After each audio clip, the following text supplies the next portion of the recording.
7, go ahead. Se acerca la ambulancia. So, he's got lacerations to his throat. He's not bleeding right now. His ears, the back of his head. He may have some broken ribs, his face. Oh, maybe. Yeah. Guy come walking from across the street right here. He's got probably 4, 5 lacerations, deep lacerations to his throat. His face is all bruised and broke up. He doesn't speak any English at all. Okay. We're gonna go ahead and head up there before his airway starts to crack. He's cut pretty deep right there. Okay. Sacred. Yeah. Sacred? I was 25. I worked, I cashed my checks. On a Saturday night, I like to eat well and be around people. I didn't have enemies. I wasn't involved in anything that should have put me in a situation like this. I was just a man who accepted a friend request. That's where it started. That's the whole foundation of what happened to me. A Facebook request from a woman I didn't know who called herself crazy. I should have paid more attention to the name. She sent the request on October 6th. Natalie Fanaeka. Online, she went by Crazy Fansa. We started messaging. She said she was hungry, asked if I could bring her a pizza, some McDonald's. I said, I remember this clearly. I said, instead of that, let me get you some tacos. She said yes. I bought her tacos. I drove her home. That was it. A simple Saturday. The kind of thing you do and forget about by the following week. She didn't forget about it. She was already building something.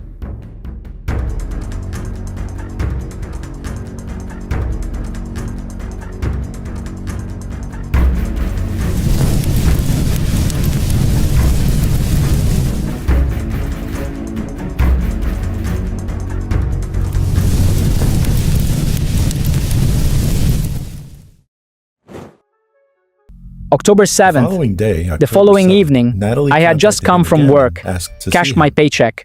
She contacted me again and asked to see me. I stopped by. She said she needed to pick up her cat somewhere across town. I offered to drive. Saul offered to drive. She said no. She insisted. She said I didn't know where they were going. She wanted to drive. It seemed like I thought nothing of it. But it was actually I was being polite. When Natalie That's what it looked like from where I was sitting. From where she was sitting, she was running a Saul thought he was test. just being a gentleman. When I let her take the wheel without argument, and when I didn't push back, didn't insist, didn't ask too many questions, I told her everything she needed to know. I was someone who wouldn't resist. We got the cat. We came back. She went inside. This time, when she came back out, she wasn't alone. His name was Nafis Reynolds. He was 31. She introduced him without ceremony. They both climbed in. He had a gun. I noticed it. I didn't say anything about it. That's the thing about being in a situation that hasn't turned dangerous yet. You notice things and you talk yourself out of their meaning. A gun doesn't mean what it means until it means it. She told me we were going to her uncle's house, a cookout. We drove. We ate, we had drinks. It felt normal. I remember thinking I could leave soon. I remember thinking the night was almost over. Go ahead and take a seat. Hi, how are you, Armin? You may. Good afternoon. Please state your name and spell your last name for the record. Lionel Martinez Jr., M-A-R-T-I-N-E-Z. Mr. Martinez, where are you employed? With the Escambia County Sheriff's Office. In what capacity? I am an investigator of major crimes. And back in October 2023, did you become involved in cases involving a Nafis Reynolds and a Natalie Fanaeka? Yes, I did. Can you please explain to the court how you became involved in the investigation and what you did as a part of the investigation? Yes. I got assigned the case on October 9th. Being the only Spanish-speaking investigator of major crimes, I reviewed the reports from the initial deputy and also the deputy who spoke the victim at the hospital. I wanted to get firsthand perspective from the victim. So I went up to Sacred Heart. He was still in the hospital. Spoke to him there, got some more details. He told me that he had met a female who had sent him a friend request on Facebook on October the 6th. That female reached out to him saying that she was hungry and wanted some food, asked for a pizza or some McDonald's, and he said, instead of that, can I get you some tacos? And she agreed to give him some tacos. He met with her, did the tacos, took her to her house. uneventful that day. Once they were there, We got back in the van to leave. That's when Nafis started hitting me with the gun. Not a warning, not a shove. He beat me with it, and Natalie was in the driver's seat. She turned around and looked at me and said, "This is the night you're going to die." Those were the exact words. She said they were going to drive me somewhere, take everything from me, and leave me there. from there, they drove him, I want you to sit with that for a moment. spokesman told him She wasn't panicked when she said it. that they were driving She wasn't being pulled along by someone else's violence. from him and leaving. She turned around, looked at me directly, and told me what was going to happen. Then she kept driving. They drove for a while. Male and female, I didn't know where we were. began to beat him some more. When the van stopped, they pulled me out. The beating continued at the bridge, both of them. Then I felt the knife. Nafis drew it across my throat, ear to ear.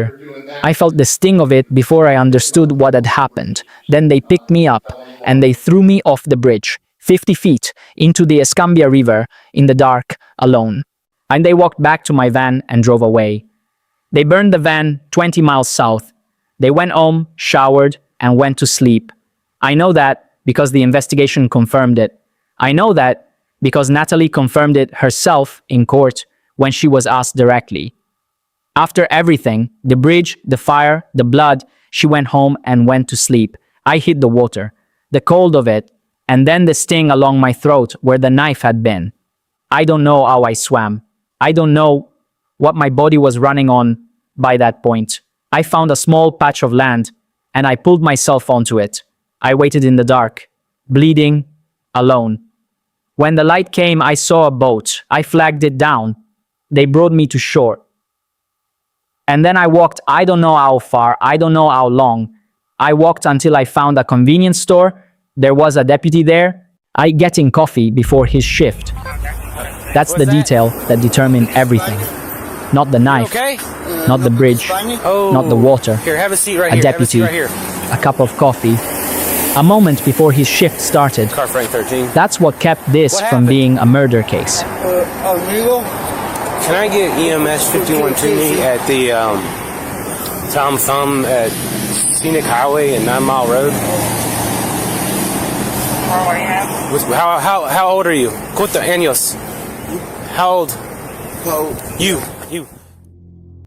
I'm gonna have to get He was touched with a deadly weapon. Yep. So that's an aggravated battery. I'm gonna have to get Ramirez here. Okay. amigo, Hey, He was sitting down for a while. He's standing up. necesito llegar a casa. ¿Qué ha ocurrido? Car 393. ¿Qué ha ocurrido? Are you knocking on the door?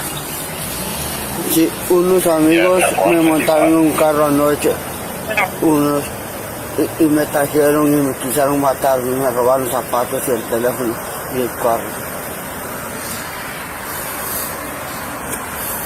some friends rode me a car last night, put makeup and killed me, stole my shoes and phone in the car. So we got carjacked. So take a screenshot of that. ¿Dónde sucedió? Sí, me trajeron de aquí de Pensacola, Florida, aquí cerquita. Me montaron en el carro y lo único que me dijeron conmigo, hasta este día vas a hacer que vas a vivir, y me vinieron a tirar desde arriba el puente, caía al lago abajo, y ahorita una muchacha que andaba en una lancha me dieron a salir. Car 393, 10-4 check. Yes or no questions might help. 10-4. ¿Conoces los nombres? No los conozco, pero a ellos sí los conozco. I don't know them for them, and I know them. Try to ask you just yes or no questions. Were you thrown off a bridge? Yeah. ¿Dónde te tiraste de un puente? No, me tiraron desde el puente arriba, me traían en el carro, mi camioneta, me bajaron y me pusieron el cuchillo aquí en la nuca. Y luego me tiraron del puente y caía al agua abajo. Car 27. 87, go ahead. Se acerca la ambulancia. So, he's got lacerations to his throat. He's not bleeding right now. His ears, the back of his head. He may have some broken ribs, his face. Oh, maybe. Yeah. Guy come walking from across the street right here. He's got like probably like 4, 5 lacerations, deep lacerations to his throat. His face is all bruised and broke up. He doesn't speak any English at all. We're gonna go ahead and head up there before his airway starts to crack. He's cut pretty deep right there. Okay. Sacred. Yeah. Sacred? I couldn't give them names. I didn't know their real names. I could barely speak. My jaw was broken. My face was so swollen, the words had nowhere to go. What I could do was remember the house. When Detective Martinez came to the hospital, I worked with him on Google Earth. I traced the route from the store where Natalie and I had gone the first night. Street by street, turn by turn, we found Oak Forest Drive. That address had a history, a call for service the previous September, a stabbing involving Nafis Reynolds and his brother. Natalie Fanaeka was listed as a witness. Martinez pulled the body cam from that call. He compared the description I gave from my hospital bed to the faces on that footage. That's how he knew. 2 names, 1 address, 1 case that was beginning to look like more than one crime. The 9 days after they left me for dead at the bottom of that river, they did it again. A second man, another Spanish-speaking man, lured to the same house on Oak Forest Drive, robbed at gunpoint. When detectives arrested Natalie, they asked her about me, the man from the store, the Mexican with the Honda Odyssey. She started talking about a different man. She got confused about which crime they were asking about. That's the kind of confusion that tells investigators everything. When she finally realized which victim they meant, she leaned back in her chair, quiet. And then she said, "He didn't die." Like that was unexpected. Like that was a variable that hadn't been accounted for. It hadn't been. I was able to talk to him and ask him for some details if he knew how to get to this house that he was with this female. He was able to utilize Google Earth, and from the store where he had seen her drive to the neighborhood, which ended up after leaving the hospital with his directions, I was able to come across the address, which is Oak Forest Drive. I returned back to the office and looked to see if there was any calls for service at that address. There was a call service in September the 4th, the same year. There was an armed disturbance. There was 2 suspect victims that had stabbed each other. The victim in this case was Mr. Reynolds, and the suspect was his brother, Mr. Coles. The witness was Natalie Fanaeka. I was able to take screenshots of the body cam footage from the deputies that responded to that scene. And based on the description that was given by the victim at the hospital, I was able to see that Mr. Reynolds and Natalie Fanaeka were my suspects. Followed up to try to get some video from the store. I was able to obtain video from October the 6th, where the victim and Mrs. Fanaeka went to the store to buy the drinks after he had bought her the tacos. I also was able to obtain the video from October the 7th, where Ms. Fanaeka was driving the van. There was a male passenger in the van, but from the video you can see, based on what the victim had told me he was wearing that night, a white shirt, and you can see because it's. While interviewing Ms. Fanaeka, I asked her, this is about the Mexican food, from the store, and she started to tell me about the details about picking him up at the Circle K, taking him to the house, and she went in the house, and by the time she came out, everything had already happened, and he was gone. And I was a little confused, because I was like, well, that's not, Mexican at the store I'm talking about the one that had his throat cut. And then she just sat back in her chair and like, oh. I said, because he didn't die. So at that point, investigator, was it clear to you that Ms. Fanaeka was actually talking about a separate victim? yes, sir. Weeks after the arrest, they brought me back in. The defense would argue that my identification from a hospital bed, traumatized, medicated. I'm barely conscious. Couldn't be trusted. They needed me to look again, clear-headed, on record. I looked at Natalie's photo. I didn't hesitate. Then I looked at Nafi's. Same thing. I knew their faces the way you know the last thing you saw before you went into the water. You don't forget that. You carry it. With that identification, the state had what it needed to upgrade the charges. Attempted first-degree murder, life sentences on the table. That's when their position changed. Facing life, they took the plea. Attempted second-degree murder, carjacking, kidnapping, maximum of 30 years. Before sentencing, the judge gave them both a chance to speak. Natalie read a letter. She talked about her own pain, her own trauma, the relationship with Nafis that began when she was 16, the mental illness, the scars. She said she was the victim. The prosecutor asked her directly in front of the court, "Are they the victims or are you?" She said, "All three of us are. I was in that courtroom." I let that answer sit where it landed.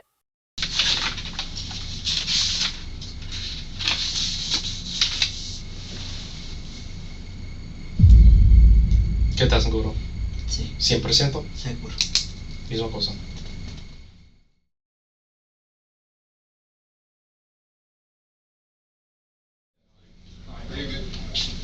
¿Vamos a entrar?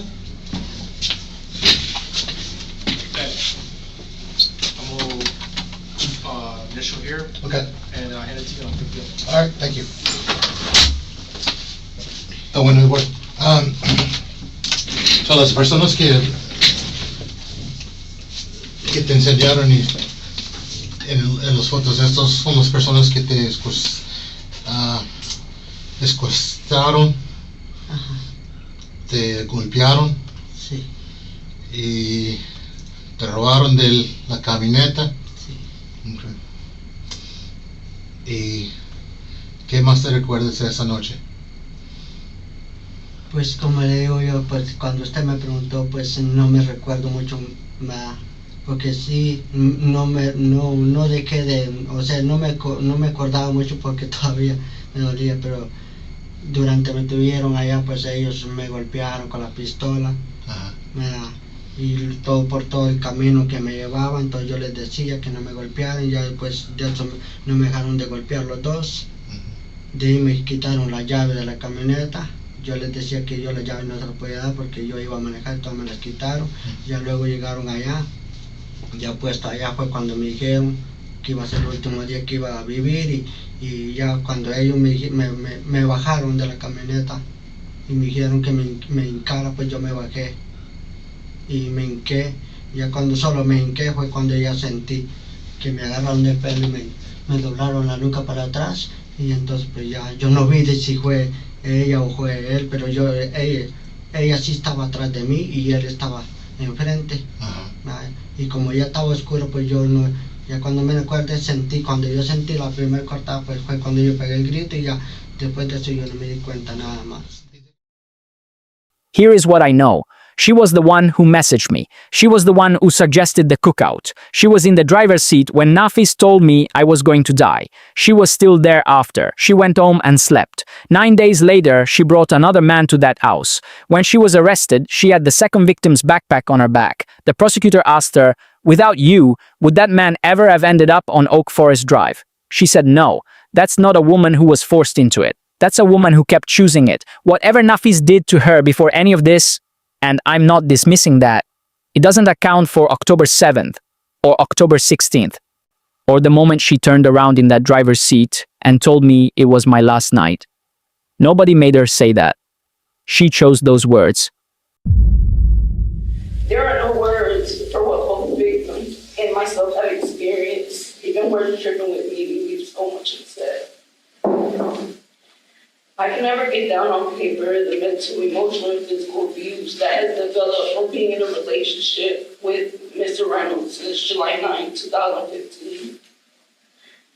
I felt the need to protect someone who created trauma within me and took advantage of my vulnerability. This phase in my life where my freedom was paused has taught me about life, and most importantly about myself. Not everyone has good intentions in life.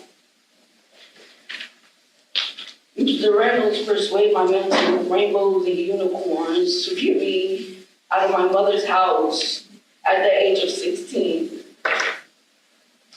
Where I was once pure, enjoying life as a teen, I thought love was what I found, but love only became a mental illness.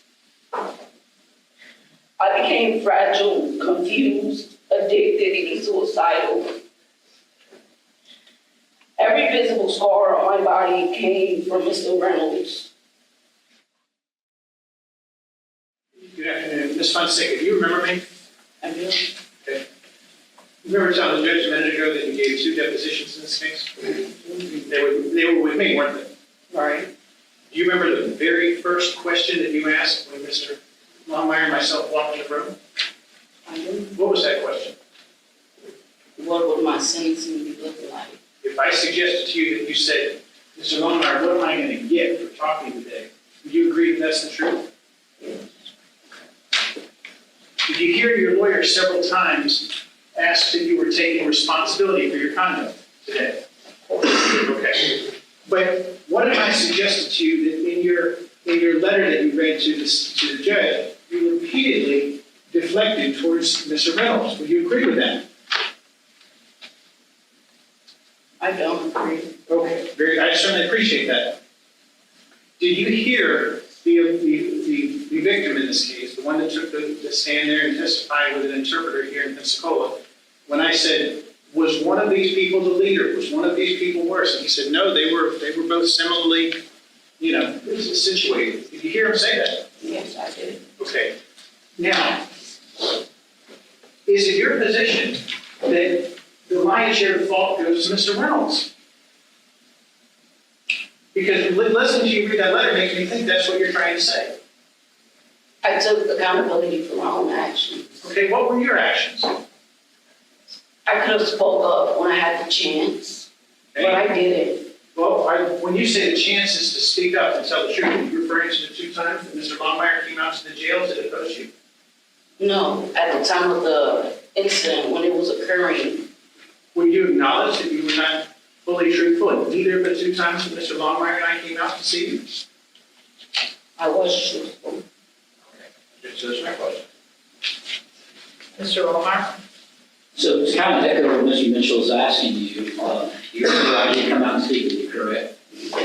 And when I did, on both those occasions, certainly the last occasion, did I not say to you that, Ms. Fonseca, I don't believe that you were telling me the complete truth? Did I tell you that? You did say that. Did I further tell you that I felt like you were minimizing your role in the situation? You did say that. All right. And now you heard me ask Investigator Martinez about when he saw you and Mr. Reynolds at the store. Did you hear me ask him about that? I did. And so when you were at the store with Mr. Reynolds, you didn't try to run or get help at any point, did you? I did not. And then on the night where Mr. had his throat sliced and thrown off of the bridge, you didn't do anything to help Mr. Did you? I did not. Call 911 on that night? I did. And then when you all left from throwing him off of the bridge, telling him that was going to be his last night on earth, did you go with Mr. Reynolds out to that new area to construct that public? Did you go with Mr. Reynolds then? Being forced into this whole situation, I did go. Okay, so that's your position. You were forced in. But after the van was set on fire, did you also leave with Mr. Reynolds? Yeah. Go back to that house, take a shower, climb in that bed, and go to sleep? Yeah. And then after that situation, nearly 8 days later, on October 16th, did you again go with Mr. Reynolds and participate in a robbery of Mr. Sanchez? I did not participate. And I appreciate the fact that you said it. Let me ask you this way. Without you, would Mr. Sanchez ever ended up on Oak Forest Drive? Yes or no? No. Okay, so Mr. Sanchez only ended up there because he took you home, correct? Correct. And then when law enforcement found you and Mr. Reynolds and arrested you on October 23rd, did you not have the backpack on your back with Mr. Sanchez's items in it? I did. And let me ask you, what's the last line of your letter? I and Natalie Fanaeka, I'm a victim. No, see, that's where you're wrong. Aren't the victims Mr. and Mr. Sanchez? Why wouldn't you consider me as a victim? Answer my question. Are they the victims or are you the victim today? All three of us are. Nothing for the good. Mr. Early? Nafi said he was raised in a stable home, that his mother taught him to treat others the way he wanted to be treated. He said he was sorry. He looked at me, the man in the red t-shirt in the second row, and he said, "I'm sorry." Mr. Reynolds, how are you? How are you? Can you hear me? Yes, sir. Okay. Sometimes I don't speak loudly enough, and it's a bad habit, but we gotta speak loudly today, okay? Yes, sir. All right. Now, sir, your audience is both Judge Nobles as well as the victims in this case, you can see on the screen as well as in the stands, okay? Are you nervous? Yeah. Okay. If any of my questions are unclear, you let me know. The same goes with Judge Nobles as well as Mr. Longmire, right? Have you thought about what you'd like to say to Judge Nobles and the victims in this case? Yeah, I know. The microphone is yours, sir. That I was raised in a stable household. I come from wonderful parents that would change. That I would change for nothing in this world. My mother raised me on love and understanding and teaching me to treat my friends like family, a stranger like I would want to be treated. My father taught me about having morals and principles and showed me and showed me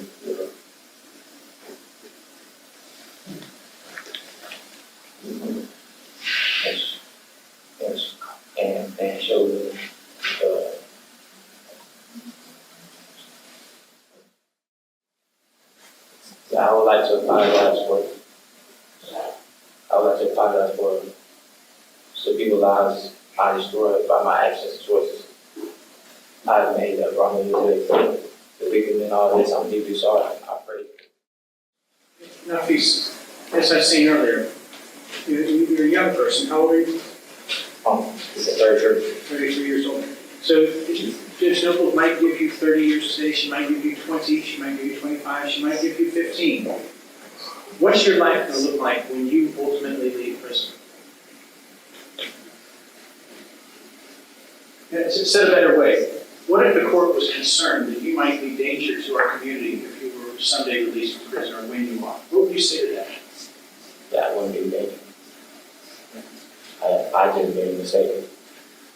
And I wasn't in my right mind.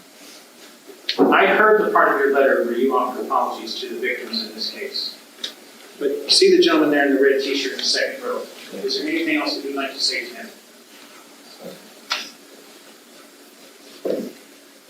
Yeah, I'm sorry. Yeah, I hurt you so bad. I just wish I could change it. Any remarks for the other gentleman as well? It's the same. Yes, thank you. Those are my questions. The sheer violence of what happened to Mr. is, in his letter to me, he said that Ms. Fonseca looked at him and said something along the lines of, "This is your last day to live." I cannot imagine the fear. He then said she grabbed his hair and pulled it backwards, and Mr. Reynolds slit his throat. And I believe it was 3 times. That, in and of itself, is enough to convince me to the sentence that I am going to sentence. I sat there and I let him say it. The judge sentenced them both to 30 years.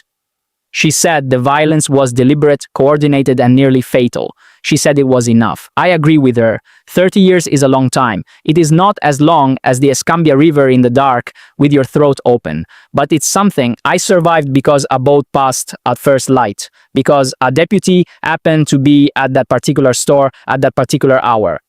Because my body refused to stop even after everything they did to make it. None of those things were guaranteed. They planned it so that none of those things would matter. They burned the van to erase the evidence. They cut my throat so I couldn't speak. They threw me from a bridge so I wouldn't have to. What they miscalculated was the water and the light and whatever it is in a person that keeps swimming when swimming makes no sense. I don't have a name for that. I just know it was there. What isn't in the court documents is what I carried home from that river. Trauma doesn't have a sentencing date. It doesn't get 30 years and a release. It just stays. Both of them are in custody. That's what I can tell you. What I can't tell you is what it costs a person to survive something that was designed to kill them. That part doesn't make it into the file.